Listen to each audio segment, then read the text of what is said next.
So, So, this is our first vision talk. yeah, vision talk. Wonderful. I'm not wearing glasses though, so Okay, so this is the idea. This is the thought that we have. Um, the Bible says that without a vision, people perish.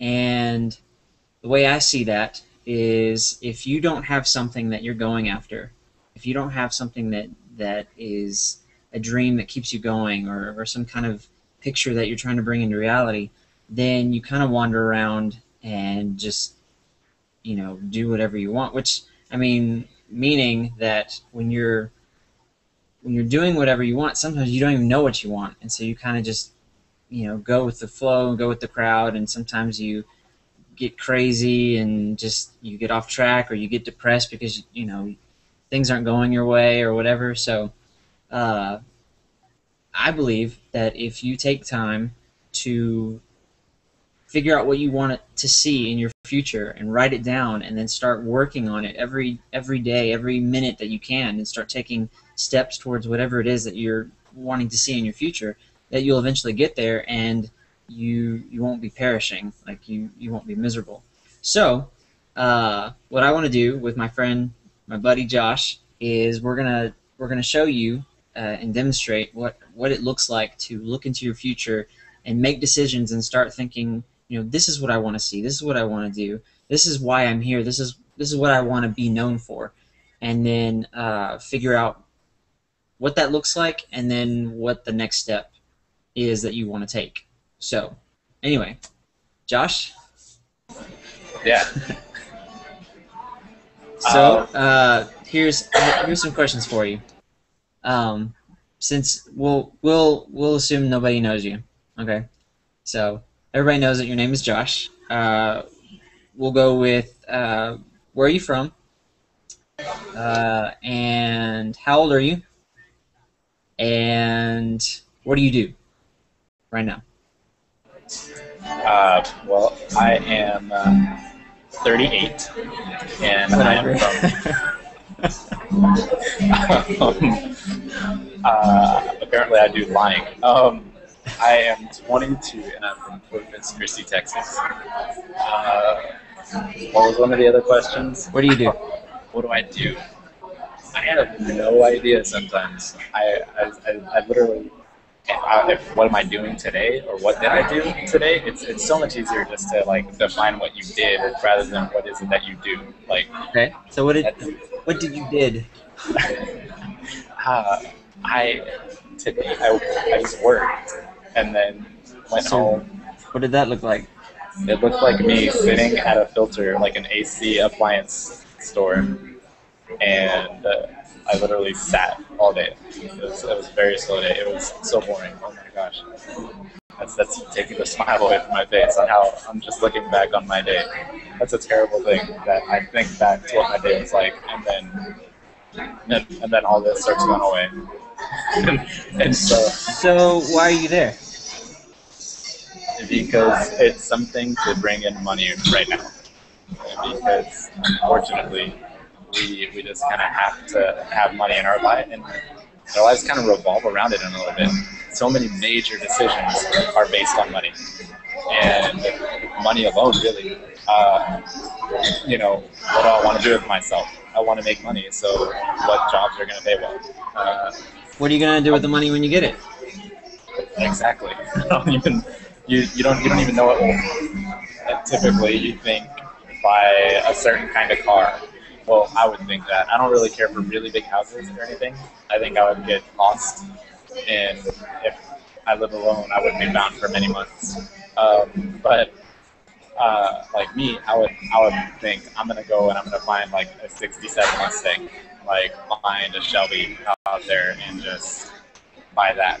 Just be like, oh, I have tons of money, so I'm gonna pay that in cash, and then and then the first thing I'm gonna do is like take off my shirt and sit in it, and they're like, oh my gosh, your oils are getting on the leather, and I'll be like, hey, I have that much money, I'll just get new leather. that's like my choke dream, my choke vision. I see.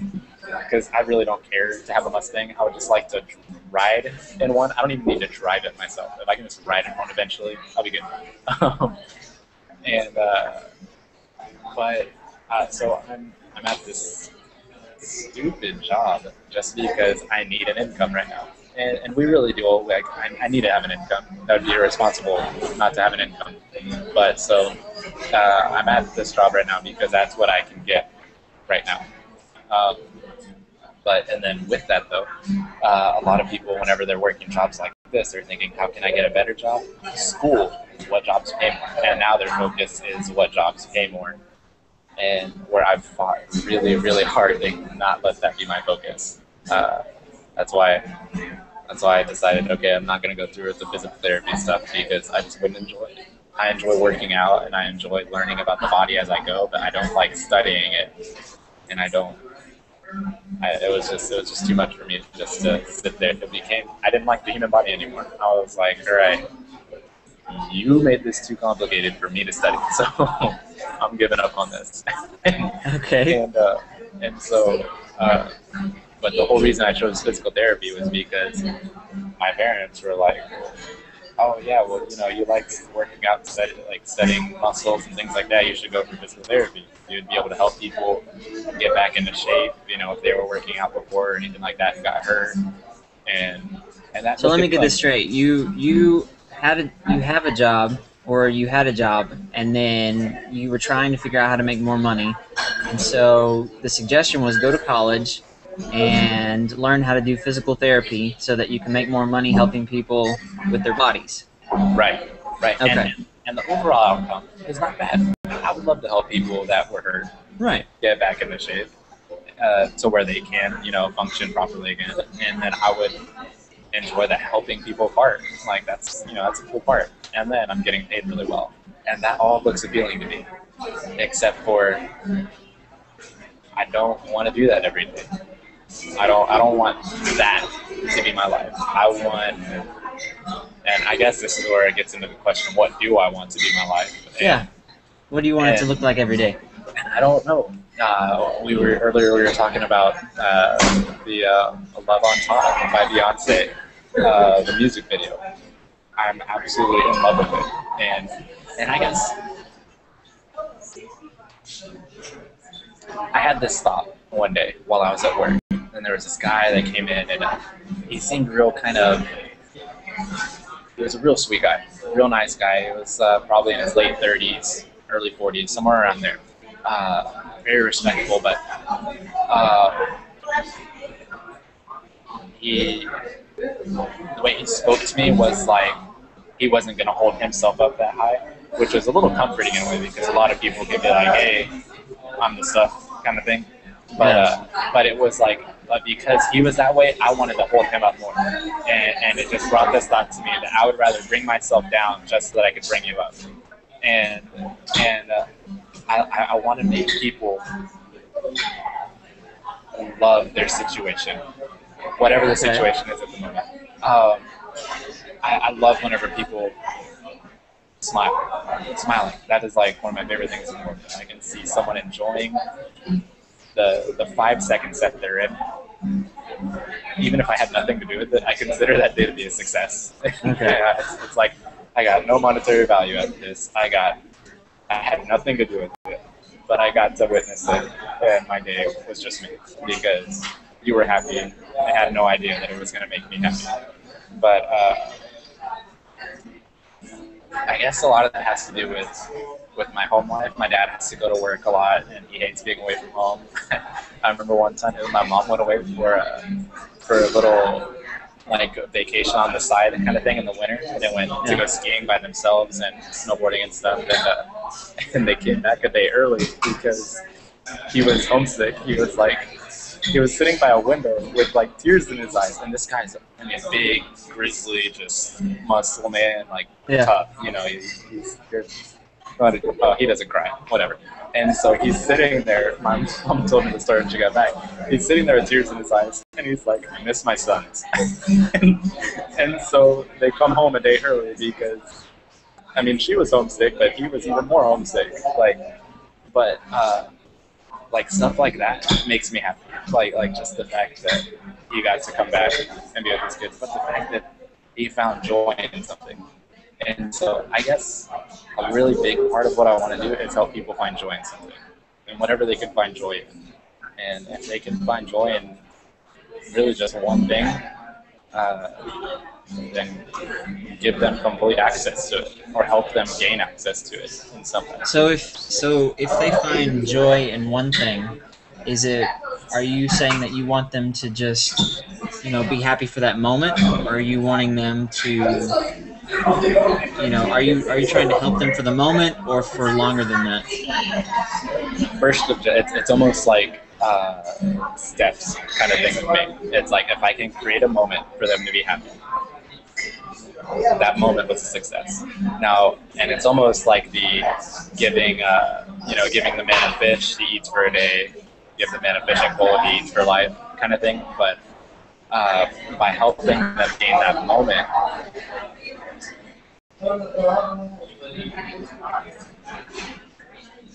it feels like that would be enough, but I would want to keep creating moments. But I would want it because people are so prone to frustration and stress, and it gets to them over nothing. The other day I was so stressed out about I don't even know what. I can't even think back to what I realized it was I was stressing out because it was so small. It was like, oh, there was a hair in the sink. I don't know, like it wasn't that, but something that ridiculous. Like I'm just stressed out over it. I'm just like, and I finally got to my room and I sat down with a cup of tea and so I was just sitting there and just holding this warm mug in my hands, and I was just like sitting and relaxing. And I kind of just looked back at the last couple of hours and why I was so frustrated, and I had no reason. Even if I added up all the reasons, they didn't equal 100. It was like 30. There was no reason for me to be frustrated. It was. I could add up as much as I wanted, and there was no reason to be frustrated. And I ended up talking to my friend Matt Cervantes, he was frustrated about something. And then I told him, what did I say? It was just this thing that had kind of hit me. And it was, what was it? Oh, it was, there's no amount, there's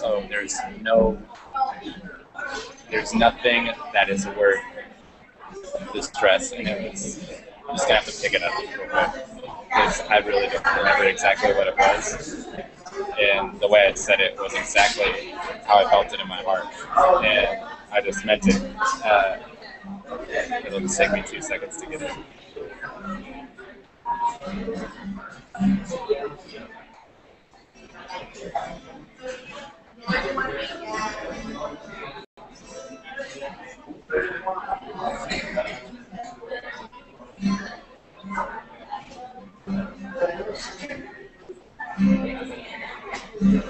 Okay.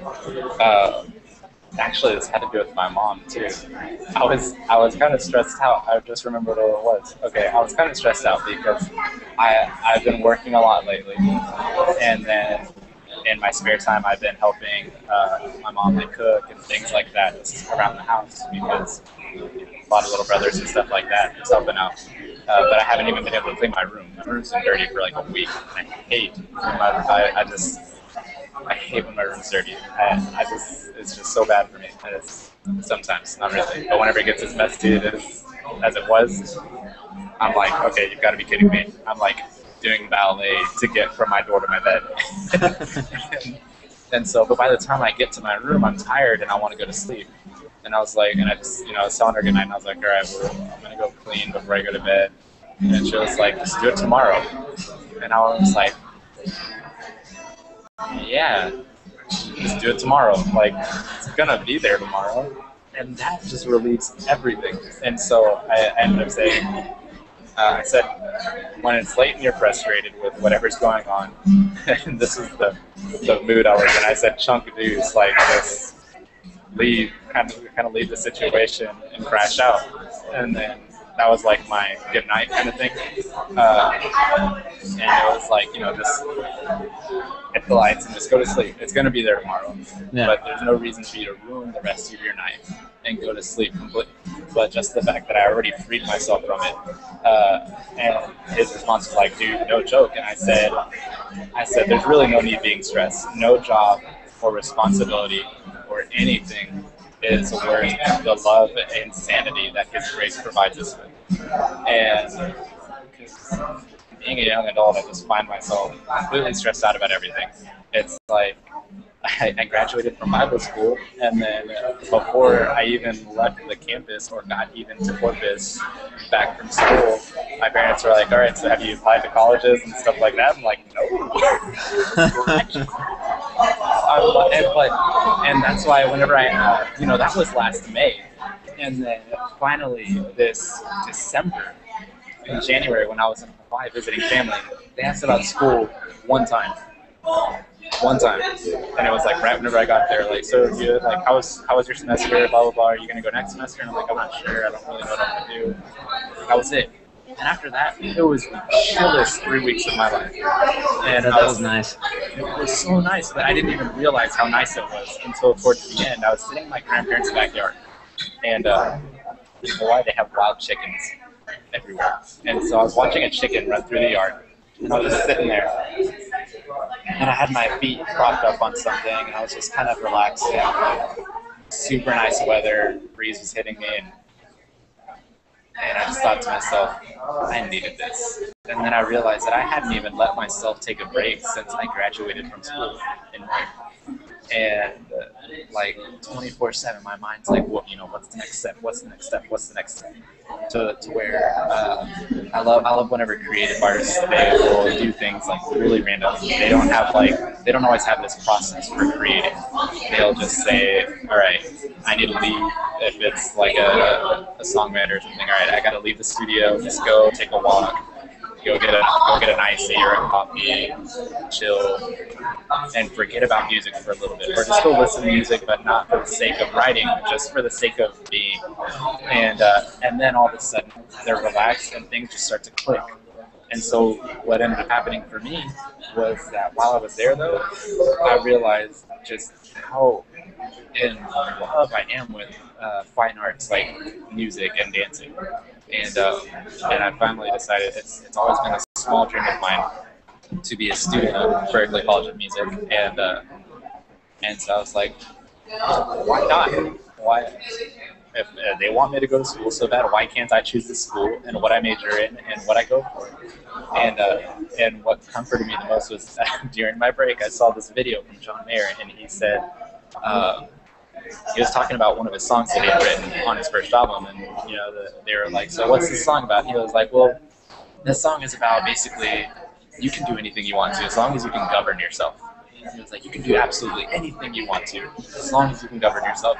He's like, there's not a sure ticket to anything. There's not a sure ticket to physical therapy. There's not a sure ticket to mechanical or electrical or computer engineering. They're possibilities. That's all they are. But so same with music. And so he said, there's no sure tickets to anything. So why would you trade what you really want to do for what the odds are in favor of? And that's good. I just sat there and I was like, this guy just blew everybody's American dream theory out of the water. And so I think it was like right around that day, like within like a 2 or 3 day span, I just decided, man, Berklee has an online college. I don't have to move to Boston yet, if I'm going to at all, to become a student of this school that I want to be a student of. Like, I want so badly to be a student of this school. Like, my favorite shirt is a t-shirt, the shirt that I wore whenever I saw you last, the Berklee College of Music shirt. Nothing to do with the t-shirt, just it's Berklee College, that's it. Well, that represents who you want to be. You want to be a student of a place that's all about music and fine arts and creating stuff. And so they are like the coolest place in the world. They have all of these, like, I don't know. Anyway, but with that, tying that in with what I was saying earlier about making people happy, I I was a little frustrated before I left to come to the coffee shop, just because everybody knew I was leaving, and then last second they're like, "Hey, we need you to clean this area," and I was like, "You wait until right now. I have been sitting in my room messing around with my computer for over an hour, and now you tell me you want me to clean." Like, could have told me this an hour and a half ago, and I would have been fine with it. I would have Yeah. cleaned more than you wanted me to. And so I was a little frustrated. And then I turned on that Beyonce song because it's just been in my head all day. But it's just got such a, you can't be upset during that song at all. I mean, like my cheeks are going to be sore from smiling so much today listening to that song. And, but it's so good. And so creating and the way the brain chemicals and stuff like that are triggered with music and things of that sort, uh, it's just something like that. I still listen to songs from when I was in high school, and I can be taken back to. There's a couple of songs where I always go back to the same exact road where I was driving with my mom. I can remember how it felt outside. I can remember everything, just like the entire atmosphere of what that night was from one song, and it's just and so if the music can do that for that moment, then why couldn't it do it with a good moment? And why couldn't you make joyful moments happen over and over again with a song? Ah, And I'm hearing so something here. and so I'm with hearing creating something. music to make a joyful moment like today was such a good day just because of this song. I was sitting in my room and I was recording, the snaps and stuff like that for the beat of the song that I was making, and I needed a break, and I was like, I need a break, and I just need to listen to something good. And I'm listening to this song, and so I end up listening to it like 8 times. I mean, like literally just repeat. And and then I get frustrated whenever they ask me to clean right before I have to come over here so we can start this conference. And so whenever I leave, I get in the car. First thing I do is plug in my iPod, turn that song on, and I mean, I danced. If a cop had been in the car with me, or if I was taking a driver's test while I was driving, I would have failed because I was dancing so much, and I was like just cracking up and singing, and like best car ride of my life. Just like it was the best. It was so good. But all because this one song brought this sort of mood to me. It brings a mood to me. And then, there's people have a workout playlist. Why do they have a workout playlist? Because these songs make them feel like working out. They make them feel like I can lift more than I did yesterday, or this song just pumps me up. It gets me ready to do this. And and so why couldn't you do that with music? If I want to create moments for people where they can be happy because of what they're hearing, of what's going into their ears, hitting their brain, and then releasing chemicals into the rest of their body that just create goodness. I mean, I was even reading yesterday that when people watch other people dancing, their muscles respond to what they're seeing, and so even with the dancing part, so after watching the video, whenever I'm dancing in the car, all my moves are like based off of what I saw already, and I mean, I really think I don't even know how I got here. I really don't know how. I didn't even know that this all tied into the beginning part at all. It just kind of clicked whenever I was talking. Um, if they're going back to my dad's situation, if there's a song that reminds him about being with his kids, it's most likely whenever he's older and we're all moved out and stuff like that, it could be a little bit bittersweet, but more sweet in a way, because whenever you realize that sort of thing, he also realizes that his overall agenda, which was to make us to be as responsible as possible, so that he doesn't have to worry about us getting into really bad trouble whenever we're older. You can create moments and you can create moods with just sound. It doesn't have to all be sight. And And I guess I really want to create as many good moments as I can, almost like a battle with country music. Everybody's all depressed and stuff.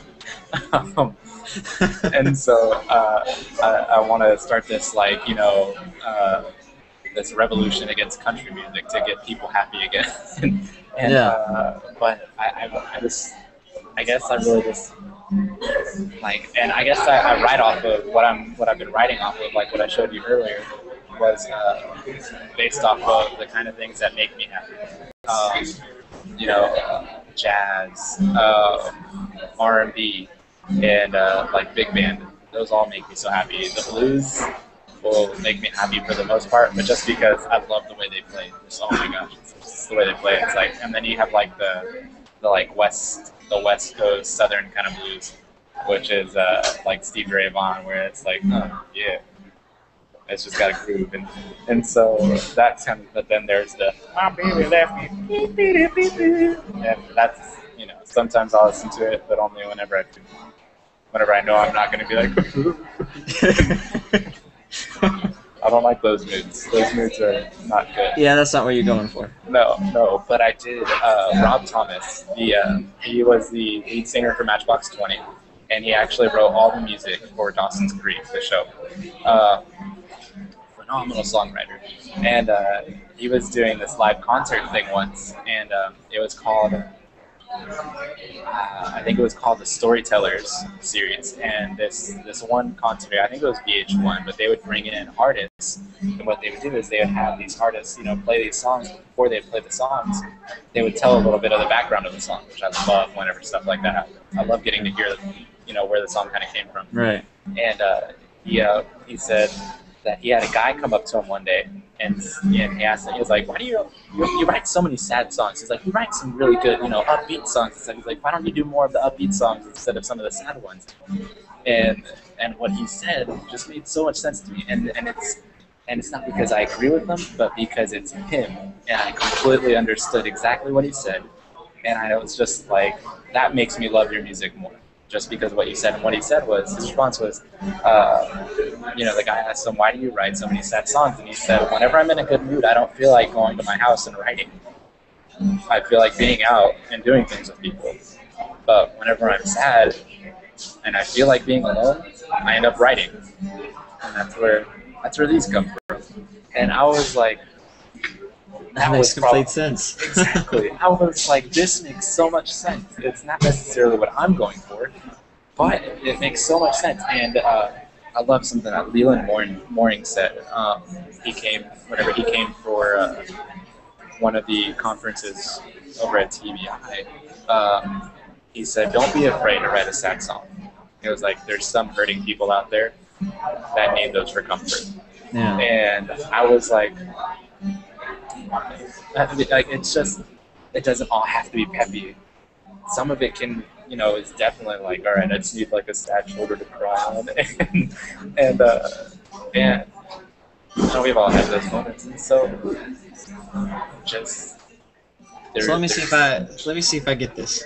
Okay. Yeah. So see if you can sum it up. You're working at a place where it's very boring, but it pays the bills. Yeah. And you tried to go to college to make more money in another area that you're interested in, but you didn't really think you wanted to go that direction. And so now you're playing around with the idea of becoming an online student of a college that you really enjoy, that stands for everything that you just absolutely love. And what you want to do with that is take your education and that knowledge and that stuff that you learn and use it to create a world where people have more good moments, more moments where they are happy and joyful rather than sad and depressed and alone and whatever. Exactly. Did I get all that right? Yeah, exactly. And if there ends up being a couple of slower, whatever kind of songs that people aren't necessarily like super excited about whenever they listen to, but we all have those moments where I just want to sit down and have a nice cup of coffee and not be all smiles and giggles. I just want to be like.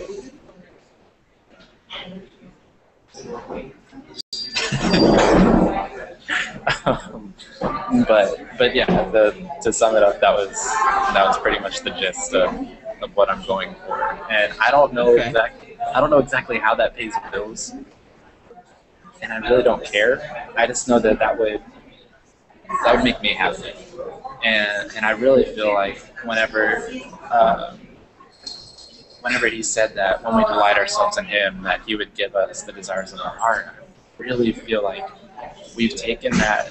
A lot of Christians. I was talking to the youth group about this. I teach the youth group at my church, and I was talking to them about this, and I was asking them about their dreams and what they want to do. And I ended up one day, and they turned it on me, and they were like, "Well, what do you want to do?" Like whenever after they'd all answered, they're like, "What do you want Uh to do?" And so I was like, "Okay." And so they and I loved that. I loved that they were like really into it, and they kind of jumped in and were like, "Well, what about you?" And so, um, but I just got to this point where I was like, "Well, he said that he would, if we delight ourselves in him, that he would give us the desires of our heart." I think we've taken it to this kind of like we're going to give up a bunch of things, and eventually you're going to reward us with something. But I really think that we don't have to give up as much as we think. I don't think we have to give up 4 years of our lives for college for him to make something happen for us. I don't think that in order to make what I want to happen, I don't think I have to go to Berklee College of Music, but going to Berklee College of Music is part of what I want to happen. yeah. And and so and so I just truly believe that he meant it word for word, that when we delight ourselves in him, that he will give us the desires of our heart, whatever it is. Uh, if he ends up changing it somewhere along the way, then that's a different story, of course. That's his doing, but I really think that it's just a lot easier than we've made it out to be. Like I must delight myself in him, and I must read my Bible. I don't read my Bible every day. Are you serious? Like You read it and then you live it.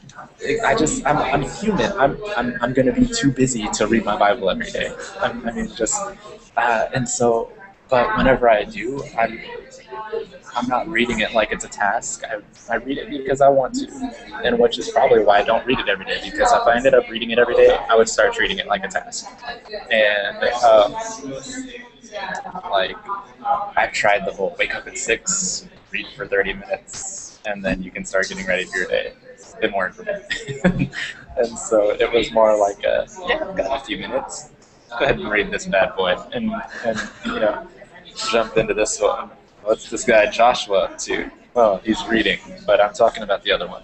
Um, and so, but I really, really think that he's a lot more simple than uh, a lot of us have made him out to be. I And agree with that. and and I think he's simple. I mean, just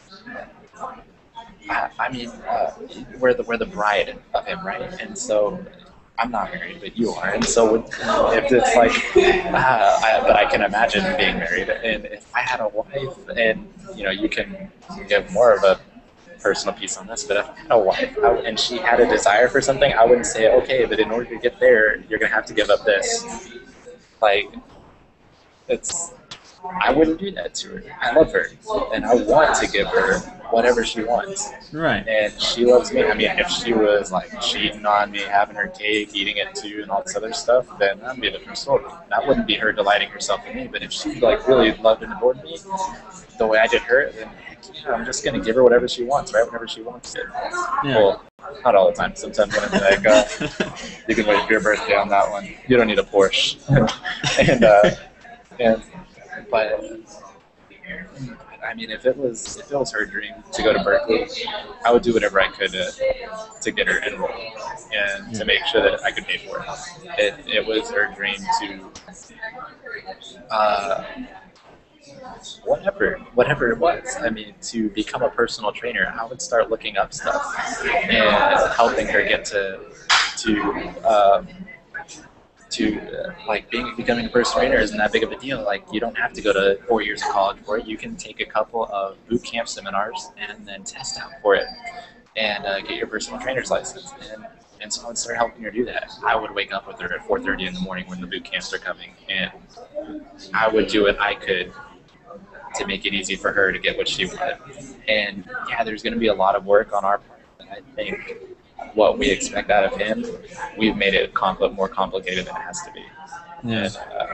And Well, so, I feel like that's relationships in general because we do that with people where they have a dream and so we help them, and then because we've helped them, we have a dream and they help us. I feel God's the same way. He's got a exactly, dream, we've got a dream. So if we're both helping each other, then exactly, win-win situation. exactly. It's just a win-win partnership, basically. There's no loss whenever it comes to him. And so with all these decisions that I've been making, 22 years old, I feel like every decision is a major decision. Like, oh my gosh, which socks am I wearing? And so I'm just like, this is gonna, like, for real, I'm serious. I was like, do I want to wear this shirt today? Because maybe I want to wear it tomorrow to church. It's one of my favorite shirts. What am I gonna wear? I was like, I'm just gonna wear it today. I mean, finally, just I was gonna wear it today. But so with all these decisions, I'm thinking about the pros and the cons and I stopped thinking about what does my heart want. And whenever it just comes down to it, I've been running away from it for years. I've been out of high school for 3 years now, and I haven't pursued music as my main priority, at least out loud. Haven't focused it as my main priority in front of people until now. And I don't think I can have it any other way. And I've said before that I would give up music for people because I truly would. But why would I have to give up a desire of my heart if he said he could give them to me? And so why would I have to give up music to help people in physical therapy? Why couldn't I just help people in music? Because they're both desires of my heart. And so it just finally came to the point where I was like, I'm going to Berkeley. I'm not moving to Boston. Boston's scary. At least not yet. It's possible in the future. We'll see. That's just way out there. I'm not going to worry about that just yet. But what I like doing whenever you start noticing, or whenever you start saying, okay, well, I like this and I like that and I like this. Life is like a puzzle where you don't really have the box to look at. All you have are the pieces. So like when you start writing down these pieces, like, okay, I like this and I want that and I like this and I like that, then that's when you go to God and you're saying, okay, here's all the pieces. What does the end picture look like? What does it look like in the end? And then once you've got that big picture to look at, then you're able to take those pieces and connect them. Plug it in my laptop. I'm sorry. And really, that's just the hardest part. It's just because I really feel like we focus on one piece the most. That's money. Because you're like, okay, I have this one piece, so I've got to make this one piece my entire puzzle. When that's not it. That's not how it works. We have so much inside of us that we're able to express and create and use and and so to limit it to one thing is just a waste. And to revolve it around one piece. So whenever, I mean, that's what I've been taught my entire life, was you got to make money so you can be happy. And money so far in my life has made me miserable. and so based off of my experience, I know I'm only 22, but based off of my experience, money is not making me happy at all. And I don't see that changing.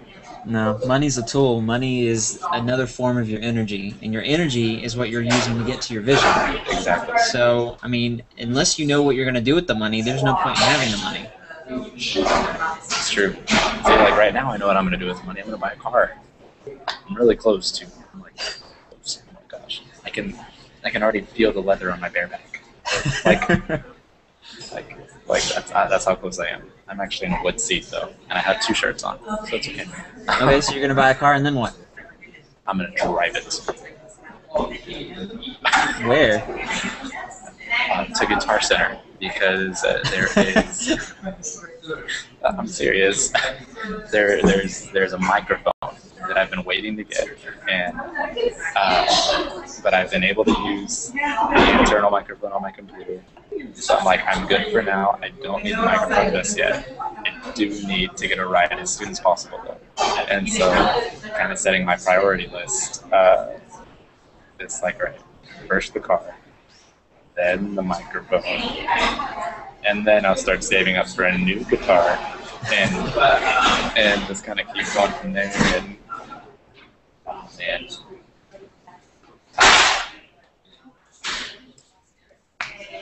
I don't know. I'm kind of. It's just I don't have the step by step yet, but I know where I want to go, kind of thing. And that's the important part, the big picture. Yeah, I don't even know what that looks like yet, though. I don't know. I really don't. Like, but you've got pieces of it. Exactly, and so I know that I want to help people with getting into better moods, and I want to make music. Okay. And I want to eventually. I want to eventually be like creating. I almost want to be like I feel like a composer whenever I'm in my mind, and I'm thinking about it. I'm saying like, all right, dancers do this, and bass players and stuff do this stuff, and then like almost like creating an entire ensemble of a show, and I'm still picturing that Beyonce video in my head. And so I see their like little two-step moves and stuff, and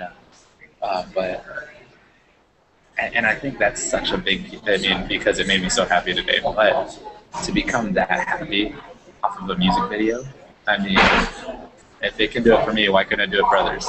Right. And if I can create something like that, that will make other people as happy as I am in this moment, and all of the work that I put towards that video will be a complete success. And it's really, and here's the conflicting part with the monetary puzzle piece is that I don't care about the money part of it. If I can make money doing it, cool, but that's not my priority yet. That really isn't. And I think people get lost in saying, okay, I'm focused on I need money, but then the thing is, you need to know how much money. So, like, if you know I need this guitar and it's $500, then okay, now I've got a number. All right, I need money. I need $500. So I've got $500. I'm gonna go get the guitar. Now I've got the guitar. What do I need next? So it's like, don't focus on the money, focus on the dream, focus on what it is that you want, and then figure out how much it is, and then go get the money. Because sometimes it may not rely only on you to get the money. When you have a vision and you start sharing that vision with other people, if they want to see that vision become reality, they can give you money as well. Yeah, it's true. Like, it's really hard because I've been saving up for this car, and I have a lot saved up right now. And I'm like, oh my gosh, there's a couple of things that I want so bad, and and I can go get them right now. But just prioritizing on the timing of what I'm buying. Because if I go buy one of those other things, I'm gonna have this other thing with me, hitching a ride. And so I need to get the ride first. But I agree, like, because whenever I think about my future, I don't think big house, Ferrari, Porsche, whatever. I think decent sized house fits the family. They can have company over if they want, and their lawn is awesome because that man that runs that house over there knows how to mow his lawn really well. And then I see. Like the family car I want. I already know what car I want. And I like it right now because it's new right now. But by the time I have a family, it's going to be like 5 or 6 years old. So hello, price is going to be way down. Smart planning. Exactly. And I know the 2012s and 2013s are going to be awesome. So I want a 2013 4Runner. They're nice, beefy, safe, but they're not so big that the wife's like, "Am I driving an airplane?" And so they're just. I feel like they're a really good family car. Good on gas and stuff. But so I'm already thinking ahead of time. I'm like, all right, that's like, in between 25 and 30 grand right now, brand new. But in like 5 or 6 years, like 18, and so I'm just kind of thinking ahead, like that would be nice to have around that time. And so that's what I see in the driveway, right next to my '67 Shelby Mustang. Not really, but that'd be like the complete opposite of anything reasonable. It'd be like, 2 miles to the gallon.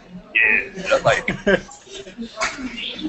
hey honey, I gotta go put gas in the Mustang. Didn't you just put gas in yesterday? It's like, yeah, I revved the engine. So uh, I have these little bits and pieces all over the place, and I really want to have neighbors that are black. That's gonna play a big it's gonna play a big Okay. role. I'm serious, like, oh my gosh. How does that work? Where'd that come from? I don't know. I get along with black people really well, and they bring out my R&B hip hop kind of stuff. Ah, I see. Yeah, and then and then they make me feel dumb sometimes because they have so much better rhythm than I do by nature.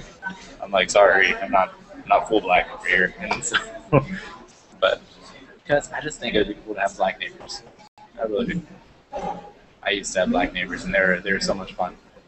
We became best friends, and I remember one of the kids is my age, and he would like come over and he'd be like, "Dude, you've got to teach me how to play guitar, please." And I'm like, "You've got to cut your fingernails first." And so he was like, "I don't want to cut my fingernails," and it took him like a month of going back and forth because he couldn't hold the strings down with his fingernails, and so finally he cut his fingernails. I mean, I don't know why I remember that, but it was just fun. We were kids, and and then he learned how to play the song that he wanted to learn how to play.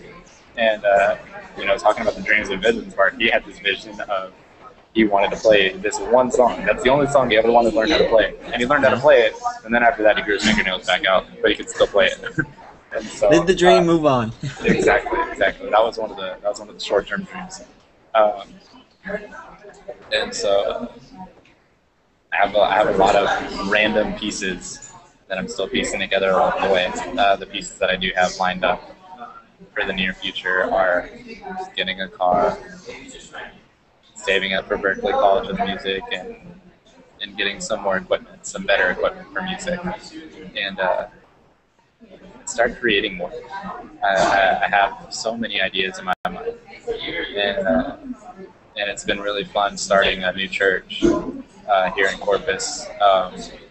I've been able to do a lot of creative and idea throwing with that, and being creative is one of my favorite things now. And so I don't have all of it lined up, but I have the next few months looking pretty good. And I know Yeah. I have some blank spots that I want to fill in. Like once I get the car,